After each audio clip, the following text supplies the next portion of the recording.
What's up, guys and gals? It's time for chapter 320 of Kengan Omega. Kengan Omega 320, entitled He's Still Alive. Now, right out of the gate, we're going to try to get this out here on this wonderful Wednesday. But it might be early Thursday for some. Who knows? But the other thing is, so I've already read the chapter, and this is really broken down into only 2 parts this week. And I don't mind either part. The latter part is something that we as fans, as far as I was aware, have been wanting for an extremely long time. So the best argument you could make is a little too late. That's really the only argument I can see anybody making about that one. So it does not, to me, I'm here for it. I'm like, that will be a power-up. It'll be a significant power-up. So I'm fine with it. You know what I mean? If you can't, here's the problem, is that a lot of people, even here in the first part, in both sections, we're following characters where people have this dismissive attitude, reading Kengan right now, that if they don't stand a chance against the connector, they're not worth the pages they're printed on, and that is an absolute shit take. That is a terrible take to reading any manga, okay? Because that means that you don't need side characters in any of your shonen. And that's just wrong. You know what I mean? They don't need to be the top one by the end of the series to be an interesting character. And I don't know a single One Piece fan, or Bleach, or Naruto, or Dragon Ball, or any of them. I don't know anybody who only likes the main character, or the top 2. I don't know anybody like that. You know, so fact is that I am actually excited for both of these things, because while I will give a little bit more credence to here for part 1 about Jean and Nicholas. So, Nicholas and Jean are both, this would work. It's a little telenovela, it's a little soap opera, but it would work. It absolutely would work if it wasn't Omega, right? Where we brought back Oma and stuff like that. But otherwise, I actually like this. This makes total sense to me, because I checked on Reddit. Somebody posted this on Reddit, the title card or whatever like that, the information cards, like at the end of certain chapters and volumes and stuff, where the character biography thing that Sandro goes into, and he said, bar none, that Nicholas, the real Nicholas, was in every way stronger, a better fighter than Jean. So, how did Jean win? We don't know, and now we're coming to find out that, I don't think he did. So, we're going to get into that. Like, I actually like this direction, because, so, the chapter follows up the history we already know about Jean and Nicholas and stuff like that, and how he was the sole survivor, and he apparently murdered Nicholas, and then he assumed the name Nicholas Lebanner, ever since then, and it sort of warped his mind, as we saw after his end of his fight with Okoya. He's been a little traumatized, and in his backstory we saw, like, he can't comprehend the difference of being the main character. He's the side character, he's the main character, he's the side character, well, I must be the main character because the main character can't lose. It screwed him up. He got some schizophrenia, some PTSD, and a few other things, a few other letters mixed into that shit, right? So that makes total sense. He was traumatized, and he's having a personality crisis, personality disorder. He's compartmentalizing. He's not reflecting. He's doing that thing. He's projecting. Sorry, he's projecting things onto himself and onto others so that he can keep his mind sort of somewhat stable. And yeah, as we saw, it didn't really work. And we see Tarashi here. And what I like about this exchange here is that Tarashi, at the end, he's the one giving the deets to Lou, fan favorite Lou, about his friend Nicholas, or Jean. And he's giving him all these, he's giving him the details, he's giving him the personal history and stuff like that. He's like, here's what's happening, here's everything I dug up.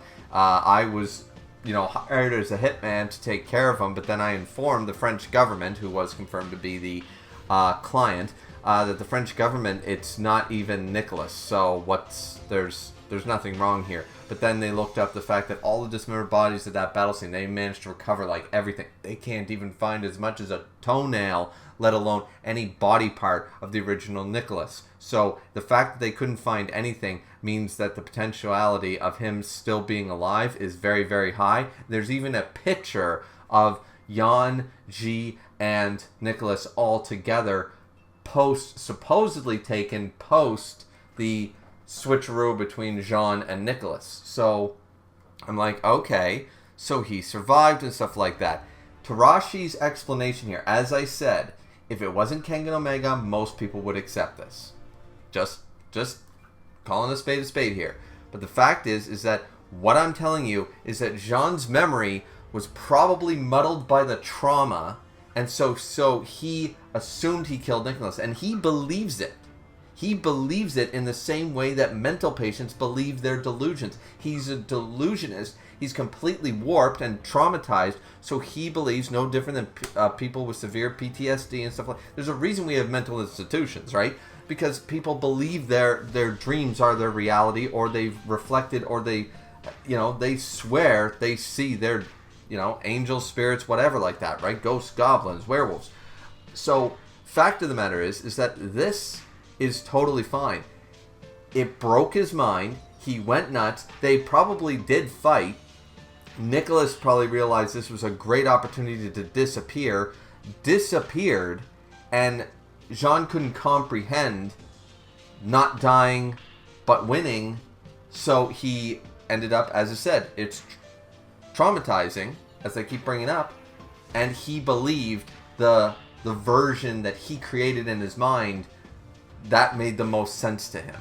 He tried to make sense of an impossible, a senseless situation, and so his mind, by trying to save itself, which the mind does, that's an actual fact. The mind does these things to protect itself. That's why people, go into, what is it? Not just shock, but the body has responses to save itself, to save the mind, to save its own organs, to do all these things. That's why people pass out in certain situations. It's to protect itself from data overload and things like that. So, fact is, this is exactly what happened, and I'm good with it because it lines up with the fact that Nicholas, in every way, from the backstory and Sandra's own biography, said that he was stronger in every way. So how the hell did Jean win against him? The answer is he didn't. He never did. He couldn't have, and he didn't get a lucky shot or anything. He didn't win the fight.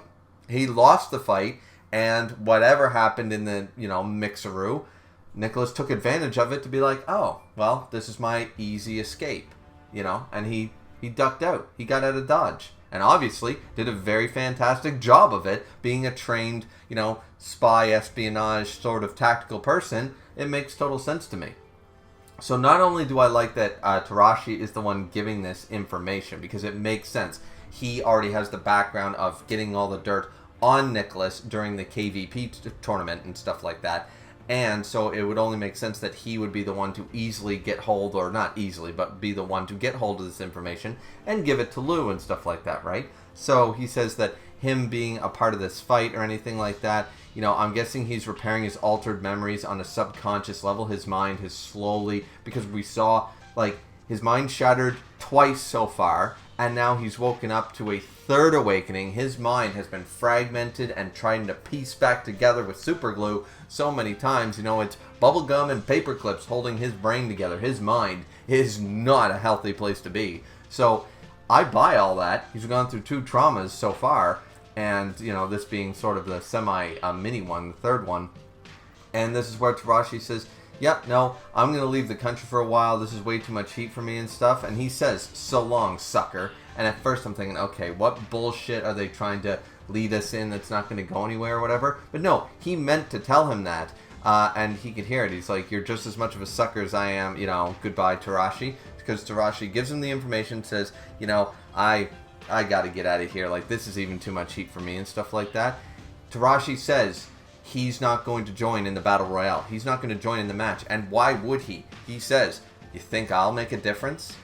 He already met the connector. He knows he's outmatched, and he knows nothing he does is going to change it. So, what this chapter did is actually really good, because it's what other people sort of want, and you can't have it both ways.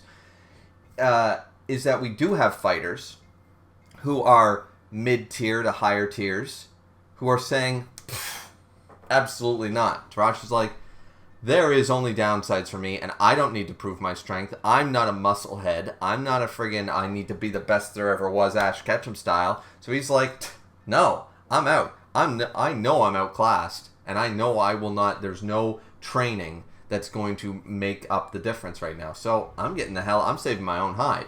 So we have that type of fighter from our already current roster. I'm like, all right, that's respectable. Then we have the other ones like Lou here, who says, fuck the rules. I'm going to eliminate the real Nicholas and the connector, because they assume that the real Nicholas is going to be a part of the Worm side in the battle royale. So Nicholas is definitely going to be joining. I'm sure that Jean will also join, but Lou is also like, he's taking revenge. He doesn't care that he's outclassed. He doesn't care that it's an uphill battle or whatever. He's like, these are my friends. I lost all my friends. I lost, Faye and Naden to the Worm, and now I lost Nicholas or Jean because of the other Nicholas and all this bullshit that went down, and due to the Ikoi fight and all this craziness, like, basically I had 3 friends when this started, and now 2 are dead, and 1 is in a mental state. I want revenge. Fuck the Worm, and I want to take revenge with my own hands. Now, once again, we know this from Lou because he flew off the handle. That's part of his charm as a character. He's not a perfect character. He's got his flaws. He flies off the handle. He wears his emotions right there on his sleeve, and we're seeing that again. He's like, no, I'm going to join, and I'm going to do whatever I can to kill these guys. I'm going to beat these guys. Is he outclassed? Yes. But that's not going to stop him. So now we're seeing both sides of this. We're seeing characters that are saying, some are saying, there's no benefit for me and I'm outclassed, and they leave. There's those who are just like, I don't care. I know I'm outclassed, but revenge matters. My friend's memory. I can't just sit around and do nothing and walk away from this. The stubbornness. We have the Omas and the Ryans and people like that who are like, they just want to prove that they're the strongest, and it doesn't matter to them. It's just another challenge. A challenge. And we've seen Oma literally died to prove that he was the best before. This is not uncharacteristic of Oma. So we're seeing all the different types of fighters and their personalities on how they are viewing this, and they're all different. Some are very similar. You can group them up into group A, B, and C that have similar drives, but we are seeing the different personalities and the reasons why they're joining this battle royale. So that's good character writing. In my opinion, I think this is actually pretty good character writing. Then we jump into the last part of the chapter, which is Harou back, to his lovely where is he from? Nepal or whatever like that. Yeah, and the destroyer Harou. He's back. He's still quite big. He's like, oh no, I actually lost 10 kilos last week. Well, it doesn't look like it. And his whole deal, we get a little bit of backstory there on him, and we already sort of know it. But his whole thing is that, according to him, Oma saved my life, which we forget about. Remember, Harou was the one, when they were attacking, Oma was the one to wake up when he got full Nico style awakened, and he was the one to wake up to save Harou, because Harou was the one protecting Yamagohan, and he was hurt, he was stabbed, he was all those things. Remember that? Like, Harou was protecting Yamagohan and Oma's body with his life, and, they were losing. They would have lost that round against that removal dude, or that, whatever. One of the Guardian guys. And Harou says right here, Oma saved my life, and Ryuki is now a friend of mine. I just can't ignore them. Like, I can't back down. I can't run away from this fight. So he even said, it's like, they know about the connector. They've heard about him and how he's like the wind, and you cannot run from the wind because the wind is everywhere. You can't catch the wind. You can't do anything. So how can the wind be defeated? And he says that I will become the war god again for the sake of my friends. And they're like, all right, let's go to our home country on the mountain sort of idea, right? And I'm like, all right, so this is the transformation we have wanted from Harou since the beginning of Omega, and I'm here for it. I am 100% behind this. So, like, this works out great as far as I'm concerned. From character writing perspectives and all that stuff. Harou, this is what we've wanted since the beginning of Omega. Is it a little too late? You can make that argument. I think it's a bit of a weak argument because it's the only leg you have to stand on. Everyone has wanted Harou to turn back into his war god Dreadlock self. It took 300 chapters, but he's finally going to do it. Like, it's still, people are going to be like, oh, it's not relevant anymore. Well, once again, we're back to the whole side character argument. Do you not like Vegeta, Piccolo, the androids, anybody else in Dragon Ball? Then why are you watching Dragon Ball? You know what I mean? Like, if you're only watching for main characters, I think that's pretty sad. I think it's sad for TV, manga, anime, movies, anything. Because sometimes my favorite characters aren't even in the main cast. They're just reoccurring. You know what I mean? So, fact is, I like seeing their time to shine. Harou's doing what he can possibly do. You know, he's like, I'm going to do everything in my power to help Oma and Ryuki in this crisis. And if I have to transform, if I have to give up my snacks and my video games and all my stuff, if I have to go back to being the mountain warrior that I once was, that's the price I got to pay. So there's loyalty, there's friendship, there's respect. You like it. As I said, Lou, same idea pretty much, but he's going on the revenge angle of it. Tarashi's get out of Dodge, you know, because he's got no leg to stand on. It's all relevant and all makes sense to me, so I actually really like this chapter. It doesn't do anything to move the main plot along, but it's giving us, with such a huge cast of characters, we're now basically 600 chapters of Kengan. There's such a huge roster. Everyone's got a different reason to why or why not they would join this fight, you know, and it is difficult to balance so many characters when you're oversaturated with a number of characters. Sometimes you just got to give them their due, and I think we covered 4 characters in one chapter. That's pretty solid as far as I'm concerned. And yeah, so I assume next chapter we might follow a couple other people. Not Lou or Harou or anybody, but maybe some other forgotten faces that are like, okay, like, is Kuroki going to join this? Does he have a reason to? You know, we don't know. Kuroki only met up in the first place with the Connector because he was hired to. And once the contract was void, they were like, all right, well, next time. Well, they've had opportunities, but he doesn't seem to be in any rush, you know? So, you know, like does Kuroki have a reason to be a part of this battle royale? I don't think Sandro will go so crazy as to not include Kuroki, but what will be Kuroki's reason for joining? What's the drive there, you know what I mean? So each character has their own drive.